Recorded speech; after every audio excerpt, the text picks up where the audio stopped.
राष्ट्र सर्वप्रथम, राष्ट्र सर्वप्रथम, राष्ट्र सर्वप्रथम, राष्ट्र सर्वप्रथम। राष्ट्र सर्वप्रथम की बात कार्यक्रम में आप सभी राष्ट्रवासियों का हार्दिक स्वागत है। हरियाणा के मुख्यमंत्री नायब सिंह सैनी ने कहा है कि राज्य सरकार का लक्ष्य आगामी बजट को रोजगारोन्मुखी और उद्योग अनुकूल बनाना है। बुधवार को गुरुग्राम में आयोजित प्री बजट परामर्श बैठक में उद्योग और मैन्युफैक्चरिंग सेक्टर के प्रतिनिधियों से संवाद करते हुए मुख्यमंत्री ने कहा कि औद्योगिक विकास राज्य की अर्थव्यवस्था की रीढ़ है और इसी को ध्यान में रखते हुए बजट में विशेष प्रावधान किए जाएंगे। मुख्यमंत्री ने बताया कि पिछले वर्ष प्राप्त 71 सुझावों को बजट में शामिल किया गया था। वित्त वर्ष 2025 से 26 में उद्योग और श्रम विभाग के लिए करीब 1951 करोड़ 43 लाख रुपए का प्रावधान किया गया, जिसमें से बड़ी राशि खर्च हो चुकी है। उन्होंने कहा कि बजट घोषणाओं को जमीनी स्तर पर लागू करना सरकार की प्राथमिकता है। मुख्यमंत्री ने खारखौदा में 10,000 एकड़ में satellite city, EV park, RRTS परियोजना और औद्योगिक बुनियादी ढांचे के विस्तार की योजनाओं की जानकारी भी दी। साथियों, लगातार आप लोगों के पिछले वर्ष भी हमें सुझाव आप लोगों से मिले थे, बहुमूल्य सुझाव थे, क्योंकि सरकार की सोच है कि जो ये बजट है, बजट प्रदेश के लोगों के साथ चर्चा करके उनके सुझाव आए और उसी तरीके से उसकी नीति योजना वो बने, ताकि इसका हर व्यक्ति तक लाभ पहुंचे। कल हमने जो हमारा विजन डॉक्यूमेंट है 2047, उसको लेकर के भी चर्चा की। उसमें कई एक्सपर्ट्स थे, उन एक्सपर्ट्स से भी उनके बड़े सुझाव आए। विजन डॉक्यूमेंट हमने 24 दिसंबर को हमारे भारत के माननीय गृह मंत्री अमित शाह जी के दिशा निर्देश में उसको जारी किया। हमारा एक संकल्प है 2047 कैसा हरियाणा हो। हमने 1 ट्रिलियन इकोनॉमी खड़ी करने का, डॉलर की इकोनॉमी खड़ी करने का संकल्प लिया है। आदरणीय प्रधानमंत्री जी ने भारत को दुनिया की तीसरी आर्थिक शक्ति के रूप में यह भारत खड़ा हो, उसका संकल्प लिया है। और उसके ऊपर कल जो हमारा ये विजन डॉक्यूमेंट था, उसके अंदर बहुत सारे सुझाव इस बजट के लिए आए हैं। साथियों, आज हमारे इंडस्ट्रियल एसोसिएशन के सभी पदाधिकारी और सभी इंडस्ट्री के प्रमुख व्यक्ति, आप सबके बहुमूल्य सुझाव हमें मिले हैं। प्रेजेंटेशन भी दिखाई गई है। प्रेजेंटेशन के अंदर बताया भी गया है कि पिछले वर्ष कितने सुझाव हमारे पास आए थे और कितने हमने उसको शामिल किए हैं, और उनके ऊपर काम भी गति से हो रहा है। और इस वर्ष भी आप द्वारा जो सुझाव आए हैं, हम चाहते हैं कि इन सुझावों को, जो महत्वपूर्ण सुझाव हैं, उनके ऊपर चर्चा विचार करके इस बजट के अंदर उनको भी शामिल किया जाएगा। AI बेस्ड पोर्टल भी लॉन्च किया गया कल, और अभी आप लोगों ने जितने सुझाव दिए हैं, अगर आपके सुझाव छूटे हैं या बाद में भी आपके कोई ध्यान में कोई सुझाव महत्वपूर्ण आता है कि हमें सरकार तक इस बात को पहुंचाना चाहिए, तो उस पोर्टल के माध्यम से आप घर बैठे ही वो सुझाव दे सकते हैं। और उस सुझाव को, अच्छे जो सुझाव होंगे जिसका लाभ आप लोगों को भी और जनता को भी हरियाणा प्रदेश के जो मिलेगा, हम उसको इसमें अवश्य शामिल करेंगे। क्योंकि जब आप लोगों से, प्रदेश के लोगों की तरफ से ये सुझाव आते हैं तो उस बजट की गरिमा और बढ़ जाती है जब हम प्रस्तुत करते हैं। साथियों, आज की यह बैठक हमारी हरियाणा के आर्थिक भविष्य को गढ़ने का ये एक प्रयास है। मुझे खुशी है कि आपके अनुभव और आपकी अपेक्षाएं और आपकी जो सलाह है हमारे लिए उतनी ही मूल्यवान है जितनी किसी नीति दस्तावेज में लाइनें लिखी होती हैं, उतनी ही महत्वपूर्ण है। मध्य प्रदेश के मुख्यमंत्री मोहन यादव ने आज मुख्यमंत्री निवास पर राष्ट्रीय युवा महोत्सव Viksit Bharat young leaders dialogue 2026 फीट के प्रतिभागियों के साथ एक विशेष संवाद कार्यक्रम में हिस्सा लिया। इस दौरान उन्होंने प्रदेश के चयनित युवाओं का उत्साहवर्धन करते हुए उन्हें विकसित भारत के संकल्प का ध्वजवाहक बताया। मोहन यादव ने प्रतिभागियों को संबोधित करते हुए कहा कि 21वीं सदी भारत की सदी है और इसमें सबसे अहम भूमिका देश की युवा शक्ति की होगी। उन्होंने स्वामी विवेकानंद के आदर्शों को याद करते हुए कहा कि युवाओं की ऊर्जा और नवाचार ही 2047 तक भारत को एक विकसित राष्ट्र बनाने के सपने को साकार करेंगे। यंग लीडर्स डायलॉग 2026 के समस्त प्रतिभागियों से मुलाकात का ये जो आनंददायक हमारे खेल और युवा कल्याण मंत्रालय ने अवसर दिया, मैं धन्यवाद देना चाहूँगा माननीय मंत्री श्रीमान विश्वास कैलाश सारंग जी को।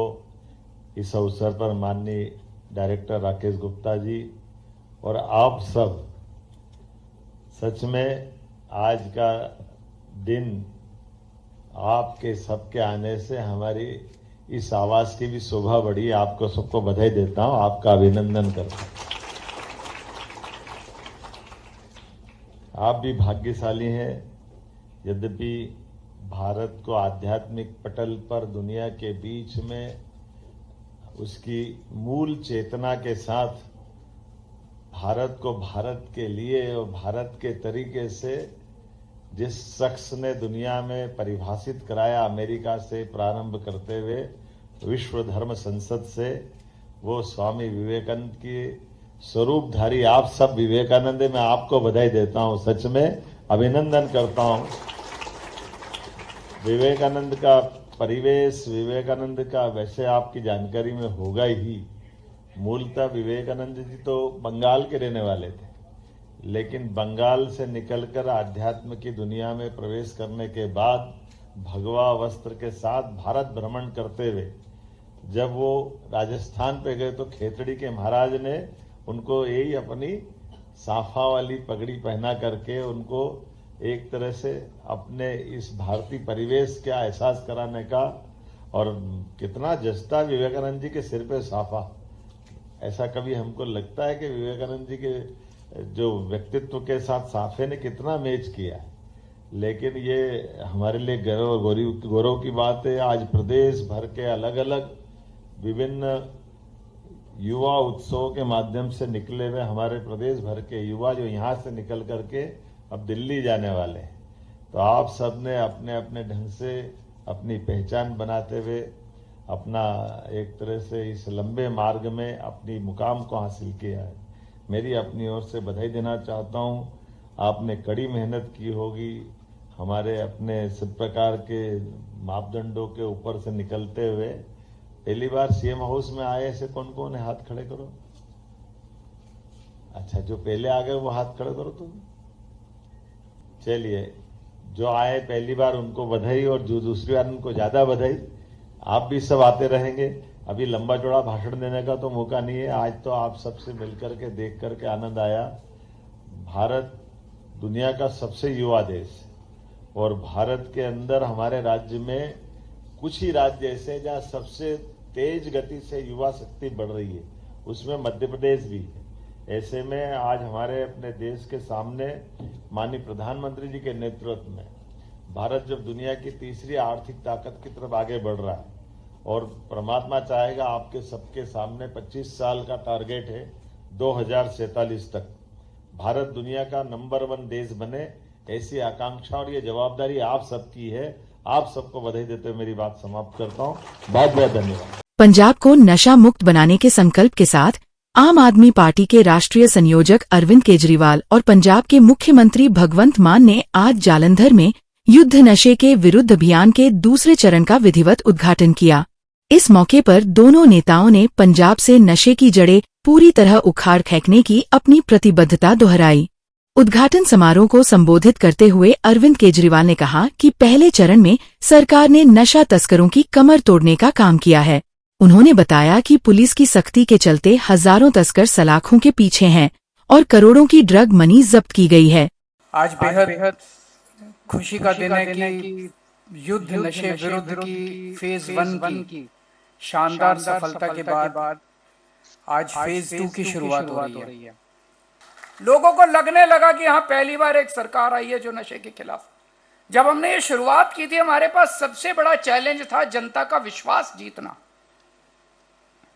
जनता बोली बड़ी सारी पार्टियां आती है, बड़ी बड़ी बातें करती है, कुछ नहीं होने वाला। लेकिन जब लोगों ने देखा कि बिल्डिंगें टूट रही है, तस्करों की जो घर थे, बड़े बड़ी कोठियां थी, उस पे बुलडोजर चल रहे हैं, तस्कर फड़े जा रहे हैं, सबसे बड़ा नेता उनका पकड़ा गया, तब लोगों को भरोसा, लोगों ने आके फिर बताना चालू किया। तब आज ये फेज 2 की शुरुआत उसी एक किस्से से निकल के आई है। आज जो ये वीडीसी बनाए गए हैं, विलेज डिफेंस कमेटी बनाई गई है, ये क्या है? ये आप ही लोग हैं। हर पिंड से 10, 15, 20 लोगों को इकट्ठा किया गया, उनकी कमेटी बनाई है। आम जनता को इकट्ठा किया गया, उनकी कमेटी बनाई है। हर पिंड में जाके लोगों से नाम लिए, कौन सामने आना चाहता है, कौन अपने पंजाब को रंगला पंजाब बनाना चाहता है। जनता ने कहा हम बनाना चाहते हैं। उन लोगों के, उन युवाओं के, उन बच्चों के नाम लिए गए जो बोले हम अपना पिंड ठीक करेंगे। ऐसे 10, 15, 20 युवाओं की टीम हर पिंड से ली गई, हर वार्ड से ली गई और उसको विलेज डिफेंस कमेटी का नाम दिया गया।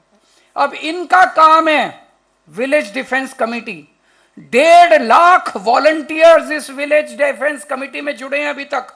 1.5 लाख वॉलंटियर्स, छोटी बात नहीं है। 1.5 लाख वॉलंटियर्स अब पंजाब को नशा मुक्त। अभी तो पुलिस कर रही थी बस, अभी तो प्रशासन कर रहा था बस। अब 1.5 लाख वॉलंटियर्स मिलकर पंजाब को नशा मुक्त करेंगे।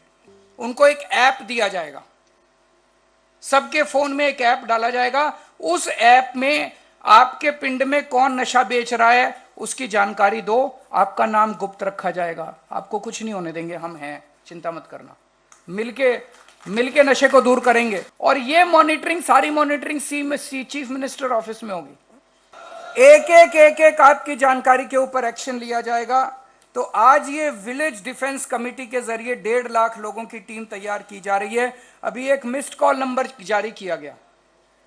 यह मिस्ड कॉल नंबर है, जो लोग पंजाब के 3 करोड़ पंजाबी मिलके पंजाब को ठीक करेंगे, जो बच्चे, जो युवा पंजाब को ठीक करना चाहते हैं, सामने आना चाहते हैं, विलेज डिफेंस कमेटी में ज्वाइन करना चाहते हैं, आप इस नंबर पे मिस्ड कॉल मारो। पंजाब सरकार से कोई आके आपको सारी ट्रेनिंग देगा, आप भी विलेज डिफेंस कमेटी में शामिल हो। सब लोग विलेज डिफेंस कमेटी में, हम मिलके, सब लोग मिलके रंगला पंजाब बनाएंगे। तो जिन लोगों ने पिंड दे पहरेदार बनना है, इस मिस्ड कॉल पे मिस्ड कॉल मारो। और 13 फरवरी को इन 1.5 लाख पिंड दे पहरेदारों की एक शानदार बड़ी सभा की जाएगी। पंजाब की हर गली, हर नुक्कड़, हर मोहल्ले, हर पिंड में पदयात्रा निकाली जाएगी। लोगों को, पूरे पंजाब को इस पूरे मुहिम में शामिल किया जाएगा। इसके साथ साथ जैसे बताया गया कि पाकिस्तान से सबसे ज्यादा नशा आता है अपना, और पाकिस्तान के बॉर्डर पे पाकिस्तान की तरफ से ड्रोन आते हैं। पहली बार पंजाब सरकार ने, आम आदमी पार्टी की सरकार ने, मान साहब ने मिलके एंटी ड्रोन सिस्टम पंजाब सरकार से खरीद लिया। हमने इंतजार नहीं किया कि केंद्र कब देगा। अब अगर कोई ड्रोन भेजता है पाकिस्तान तो उसको फड़ लेते हैं हम लोग, उसको गिरा देते हैं हम लोग, उसको फिर आगे बिकने नहीं देते, आगे पहुंचने नहीं देते पंजाब के अंदर। तो ये एंटी ड्रोन सिस्टम भी लगाए हैं। दूसरा, विलेज डिफेंस कमेटी का एक काम और है। एक तो है कि जो नशा बेच रहा है उसकी जानकारी पंजाब सरकार को देनी है। दूसरा, जो सबसे जरूरी है। जो अपने बच्चे नशे में पड़ गए उनका इलाज भी कराना है आपको। अपने गांव में सबकी लिस्ट बना लो, जो जो बच्चे अभी भी नशा करते हैं उनको जाके समझाओ, बैठो उनके साथ और उनको रिहैब सेंटर में, ओट सेंटर में, जहां ले जाने की जरूरत है ले जाओ। जब हमारी सरकार बनी इन सेंटर्स का बुरा हाल था। यहाँ पे पहले 1500 बेड्स थे, अब 5,500 बेड्स कर दिए, एयर कंडीशन कर दिए, सीसीटीवी कैमरे लगा दिए, टीवी लगा दिया, अच्छा खाने का इंतजाम कर दिया। हम खुद, मैं और मान साहब घूम के आए हैं कई सेंटरों में। अब पहले से बहुत ज़्यादा पेशेंट्स आने लगे हैं, सबका भरोसा बना है कि अब अच्छा इलाज होता है। तो विलेज डिफेंस कमेटी के लोग अपने गांव में जो नशा कर रहे हैं उनका नशा भी छुड़ाएंगे, उनका इलाज भी कराएंगे और अपने अपने गांव को नशा मुक्त भी करेंगे। आप सब लोगों का सहयोग चाहिए। आपकी सरकार, आम आदमी पार्टी की सरकार, मान साहब, मंत्री सब अच्छा काम कर रहे हैं। अब पंजाब के लोग भी साथ मिलके, 3 करोड़ लोगों के साथ मिलके पंजाब को रंगला पंजाब बनाएंगे। अभी समय है एक ब्रेक का, हम चलते हैं ब्रेक पर, आप कहीं जाए नहीं, छोटा सा break. Kamal Buildtech Private Limited, fulfilling promises. With our professional team and experience of delivering projects, in past we guarantee you peace of mind and top quality work in an affordable price. और अधिक खबरों के लिए आप हमारे YouTube channel दैनिक India दर्पण को अभी सब्सक्राइब करें और नोटिफिकेशन के लिए बेल आइकन को प्रेस करना ना भूलें। राष्ट्र सर्वप्रथम की बात कार्यक्रम में ब्रेक के बाद एक बार फिर आप सभी राष्ट्रवासियों का स्वागत। उत्तर प्रदेश के मुख्यमंत्री योगी आदित्यनाथ ने लखनऊ में प्रेस कॉन्फ्रेंस में कहा कि विकसित भारत जी राम जी अधिनियम 2025 देश और विशेषकर ग्रामीण अर्थव्यवस्था के लिए एक आधारशिला साबित होगा। उन्होंने बताया कि ये कानून पारदर्शी प्रक्रिया के तहत ग्रामीण क्षेत्रों में स्थायी अवसंरचना और रोजगार निर्माण को मजबूत करेगा। मुख्यमंत्री ने कहा कि ग्रामीण अर्थव्यवस्था को सशक्त बनाने के बिना विकसित भारत का लक्ष्य पूरा नहीं हो सकता, इसलिए ये अधिनियम बेहद महत्वपूर्ण है। आज की हमारी जो प्रेस वार्ता है ये अभी हाल ही में संसद के शीतकालीन सत्र में आदरणीय प्रधानमंत्री जी ने विकसित भारत की संकल्पना को आगे बढ़ाने के लिए देश की आधारभूत इकाई ग्रामीण क्षेत्र में अस्थायी इंफ्रास्ट्रक्चर और रोजगार सृजन के लिए जो महत्वपूर्ण कदम उठाए हैं वह एक नए अधिनियम के रूप में, जिसमें विकसित भारत गारंटी फॉर रोजगार एवं आजीविका मिशन ग्रामीण एक्ट 2025, इस बात को लेकर के एक महत्वपूर्ण अधिनियम पारित हुआ है जो भारत के ग्रामीण विकास की दिशा से एक मील का पत्थर साबित होने जा रहा है। कांग्रेस और उनका इंडी गठबंधन इस महत्वपूर्ण अधिनियम को लेकर के कई प्रकार के प्रश्न खड़ा कर रहा है। बीपी जी राम जी एक्ट 2025, अगर हम इसकी उन विशेषताओं को देखेंगे, एक पारदर्शी प्रक्रिया, रोजगार सृजन की अधिक गारंटी और ग्रामीण क्षेत्र में अस्थायी परिसंपत्तियों के निर्माण के लिए यानी ग्रामीण इंफ्रास्ट्रक्चर में वृद्धि करने के लिए एक महत्वपूर्ण अधिनियम पारित हुआ है और यह विकसित भारत की आधारशिला बनेगी। उत्तराखंड के मुख्यमंत्री पुष्कर सिंह धामी ने मंगलवार को देहरादून में एक प्रेस वार्ता को संबोधित करते हुए भारत सरकार की नई और महत्वाकांक्षी योजना वीबीजी राम जी विकसित भारत गारंटी फॉर रोजगार एंड आजीविका मिशन ग्रामीण को राज्य के विकास के लिए एक क्रांतिकारी कदम बताया। उन्होंने कहा कि यह योजना न केवल रोजगार की गारंटी देती है बल्कि पर्वतीय क्षेत्रों की विशिष्ट आवश्यकताओं को भी पूरा करती है। और क्या कहा मुख्यमंत्री ने इस अवसर पर, आप भी सुने उनका संबोधन।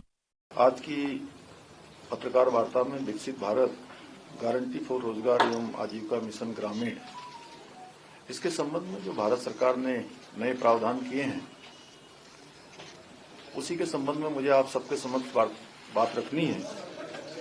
ये अधिनियम जो नया बना है ये केवल मनरेगा का नाम बदलना ही नहीं इसका उद्देश्य है, बल्कि ग्रामीण रोजगार नीति की फिर से पुनर्संरचना करना है, जिससे कि ग्रामीण क्षेत्र हमारे मजबूत हों, ग्राम इकाइयां मजबूत हों और ये ग्राम सेंट्रिक योजना बने। इस योजना का मुख्य उद्देश्य है और इस अधिनियम विकसित भारत 2047 के लक्ष्य को विकसित गांव के माध्यम से साकार करने की ठोस कानूनी व्यवस्था का प्रावधान भारत सरकार ने किया है। यह अधिनियम राहत आधारित योजना नहीं है, बल्कि विकास आधारित गारंटी प्रदान करेगा।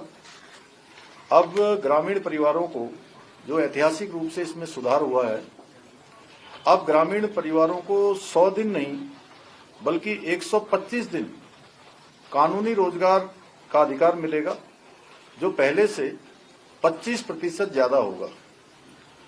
15 दिन में काम नहीं मिला तो बेरोजगारी भत्ता अनिवार्य होगा और इसके लिए जिम्मेदार अधिकारी भी कानूनन तय होंगे। अगर ये धनराशि जो वहां पर काम करने वाले हैं उसमें अगर कोई देरी होती है तो उस विलंब का भी सरकार के द्वारा इस प्रावधान में ये प्रावधान किया गया है कि उसकी भरपाई की जाएगी। यानी कि जो भी देरी होगी, वेतन भुगतान साप्ताहिक होगा और देरी होने पर स्वतः ही मुआवजा भी दिया जाएगा। और इसमें किसान हितों की भी स्पष्ट रूप से सुरक्षा सुनिश्चित की गई है। खेती की बुआई कटाई के मौसम में अधिकतम 60 दिन तक योजना के काम कानूनी रूप से रोके जा सकेंगे, इससे किसानों की जो मजदूरी की कमी नहीं होगी, खेती की लागत नहीं बढ़ेगी, ग्रामीण अर्थव्यवस्था संतुलित रहेगी। इस प्रावधान में उन सभी को गुणवत्ता पर आधारित, उपयोगिता पर आधारित किया गया है। और अब बिखरे हुए जो 260 प्रकार के अब काम नहीं होंगे, बल्कि अब 4 स्पष्ट श्रेणियां होंगी। एक जल संरक्षण का होगा, तालाब, चेक डैम, स्टाफ डैम, ग्रामीण अवसंरचना, सड़क, नाली, स्कूल, अस्पताल, आजीविका की परिसंपत्तियां, एसएसजी, सेट मतलब सेल्फ हेल्प ग्रुप, स्वयं सहायता समूह के लिए कोई भवन इत्यादि बनाना है, सेट बनाना है, स्किल सेंटर बनाना है, हाट बनाना है, या आपदा प्रबंधन के क्षेत्र में भी। अब इस अधिनियम के बाद आपदा प्रबंधन के क्षेत्र में भी इसकी धनराशि लगाई जा सकेगी, जिसमें रिटेनिंग वाल, ड्रेनेज, पिचिंग, इस प्रकार के काम होंगे। इस प्रकार के कामों से गांव में सबको काम भी मिलेगा और गांव भी मजबूत होगा, ग्राम सभा के लोग भी मजबूत होंगे। और इस अधिनियम में महिलाओं की सशक्तिकरण पर विशेष फोकस किया गया है। स्वयं सहायता समूह से जो जुड़ी हुई बहनें हैं उनके लिए स्किल सेंटर, उनके लिए भवन का निर्माण, ग्रामीण हाट, ये सब बनाए जाएंगे, जिससे महिलाओं को गांव में ही काम मिलेगा, उनकी आजीविका बढ़ेगी, रोजगार के साधन उनके होंगे। इसके अतिरिक्त तकनीकी आधारित इसमें ट्रांसपेरेंसी का भी प्रावधान किया गया है। भ्रष्टाचार पर सीधा प्रहार किया गया है, जैसे कि बायोमेट्रिक हाजिरी, जियो टैगिंग और जीएसआई मैपिंग, मोबाइल ऐप, सार्वजनिक डैशबोर्ड, एआई आधारित फ्रॉड डिटेक्शन, साल में 2 बार अनिवार्य रूप से सोशल ऑडिट का भी प्रावधान किया गया है। इन सभी तकनीकों का प्रयोग इस योजना को भ्रष्टाचार मुक्त रोजगार गारंटी योजना बनाता है। और साथ ही जो इसका प्रशासनिक ढांचा है, उस प्रशासनिक ढांचे को भी इससे मजबूती मिलेगी। जैसे ग्राम रोजगार सहायक, फील्ड असिस्टेंट, तकनीकी सहायक आदि इस योजना की रीढ़ है, जो मुख्य रूप से इस योजना को संचालित करते हैं या धरातल पर उतारने का काम करते हैं, समन्वय का काम करते हैं। तो मुझे लगता है कि विकसित भारत जी राम जी, ज्यादा दिन काम, स्पष्ट योजना और पैसा समय पर मिलने की व्यवस्था है, इसलिए यह मनरेगा से ज्यादा प्रभावी भी है और ज्यादा भरोसेमंद है। जयपुर में मुख्यमंत्री भजनलाल शर्मा ने मुख्यमंत्री कार्यालय में प्रेस कॉन्फ्रेंस कर कांग्रेस पर तीखा हमला बोला। उन्होंने कहा कि कांग्रेस की मंशा कभी गरीबों और श्रमिकों को योजना का वास्तविक लाभ देने की नहीं रही। इसी कारण मनरेगा जैसी योजना अपने उद्देश्य में सफल नहीं हो सकी। मुख्यमंत्री ने आरोप लगाया कि कांग्रेस शासन में भ्रष्टाचार, नकली जॉब कार्ड, अधूरे कार्य और श्रमिकों को भुगतान न मिलने जैसी गंभीर अनियमितताएं सामने आईं। मुख्यमंत्री ने कहा कि प्रधानमंत्री नरेंद्र मोदी के नेतृत्व में लाई गई जी राम जी योजना ग्रामीण विकास और रोजगार सृजन के लिए एक नई दिशा है। इस योजना में मजदूरी के दिन 100 से बढ़ाकर 125 किए गए हैं। अब जल संरक्षण, आपदा प्रबंधन जैसे ठोस कार्य कराए जाएंगे। जियो टैगिंग, सैटेलाइट इमेजिंग और डिजिटल शिकायत निवारण प्रणाली से पारदर्शिता बढ़ेगी। वेतन का साप्ताहिक भुगतान और देरी पर मुआवजे का प्रावधान भी किया गया है। 2025 यूवीवी जीराम जी लेकर आई है। आप सभी जानते हैं, आपने देखा भी है। मैं ये बताना चाहता हूं कि इसकी जरूरत क्यों पड़ी। क्योंकि मनरेगा ग्रामीण क्षेत्रों में रोजगार की गारंटी देने के लिए लाया गया था, लेकिन पिछली कांग्रेस सरकार के कमजोर प्रशासन और भ्रष्टाचार के कारण ये अपने मकसद में पूर्ण सफल नहीं हो पा रहा था। इसमें अस्थायी सड़कों, आधी अधूरी जल संरचनाओं या बिना योजना के मिट्टी के कार्य होते, जिनका लंबी अवधि में कोई आर्थिक व सामाजिक लाभ नहीं होता। ये हम सब लोगों ने देखा है। जांच पड़ताल की सुदृढ़ व्यवस्था नहीं होने के कारण नकली और डुप्लीकेट जॉब कार्ड, फर्जी लाभार्थी, बढ़ा चढ़ाकर या मनगढ़ंत हाजिरी रजिस्टर और श्रमिकों को आंशिक भुगतान या पूरा वेतन न देने जैसी गड़बड़ियां होती थी और जनता के पैसे का सही उपयोग नहीं हो पा रहा था। सिर्फ मस्टरोल आधारित वो कार्य होते थे और उन कार्य होते थे उनमें भ्रष्टाचार होता था। उसका लाभ हमारे उस गरीब को भी नहीं मिल पाता था। सोशल ऑडिट केवल औपचारिकता के लिए होता था या होता ही नहीं था। प्रशासनिक कार्यों के लिए केवल 6% खर्च की अनुमति होने से योजना का बेहतर क्रियान्वयन संभव नहीं हो पाया।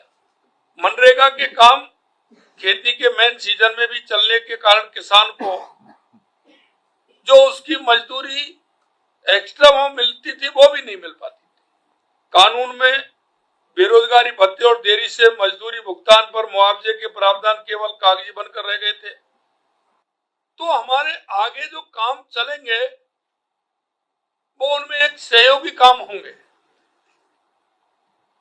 जिनकी आवश्यकता होगी उनकी योजना बनेगी। योजना बन के उसको किस तरह से कर सकते हैं। इसमें जियो टैगिंग,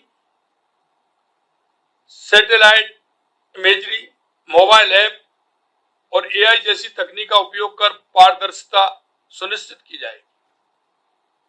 हर 6 महीने में कार्य का डिजिटल तथ्यों के साथ सोशल ऑडिट अनिवार्य होगा। इस अधिनियम में एक डिजिटल बहुस्तरीय शिकायत निवारण प्रणाली की व्यवस्था की गई है, जिसमें निश्चित समय सीमा और जिला लोकपालों की व्यवस्था भी की गई है। इस अधिनियम के तहत वेतन का भुगतान हर हफ्ते करना अनिवार्य होगा। 2 हफ्ते से अधिक देरी होने पर स्वतः ही मुआवजा मिलेगा। प्रशासनिक व्यय की सीमा को बढ़ा करके जो 6% थी उसको 9% किया गया है, ताकि जमीनी स्तर पर पर्याप्त कर्मचारी, तकनीकी विशेषज्ञता, प्रशिक्षण और निगरानी क्षमता सुनिश्चित हो सके। इस अधिनियम में एक टिकाऊ और जवाबदेह वित्तीय मॉडल का प्रावधान किया गया है। पहले श्रम बजट की कोई तय सीमा नहीं होती, अब उसकी जगह हर साल के लिए एक स्पष्ट और तय बजट निर्धारित किया गया है। हालांकि इसमें भी इसका मतलब यह नहीं है कि काम सीमित कर दिया गया है। लोगों की मांग के अनुसार काम देने की व्यवस्था पहले की तरह बनी रहेगी। कुल आवंटन में वृद्धि की गई है, जिससे राज्यों को हाल के मनरेगा औसत की तुलना में लगभग 17,000 करोड़ का अतिरिक्त लाभ मिलने की उम्मीद है। और अधिक खबरों के लिए आप हमारे YouTube चैनल दैनिक इंडिया दर्पण को अभी सब्सक्राइब करें और नोटिफिकेशन के लिए बेल आइकन को प्रेस करना ना भूलें।